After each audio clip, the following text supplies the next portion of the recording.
नवी मुंबई शिवसेना जिल्हा प्रमुख आणि पूर्व विरोधी पक्षनेता विजय चौगुले हे घणसोली येथील 40+ मैदानावर मुख्यमंत्री एकनाथ शिंदे यांच्या वाढदिवसानिमित्त आयोजित कोयना सोळशी कांदारी क्रीडा प्रतिष्ठान महाबळेश्वर अंतर्गत KSK महाबळेश्वर प्रीमियर लीग 2024च्या क्रिकेट सामन्यांच्या बक्षीस समारंभास उपस्थित होते।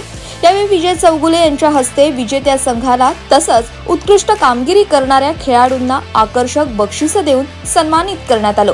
या प्रसंगी माजी नगरसेवक प्रशांत पाटील, उपजिल्हा प्रमुख सुरेश सकपाळ, AK पाटील, आयोजक प्रकाश माने तसंच क्रिकेट रसिक मोठ्या संख्येने उपस्थित होते।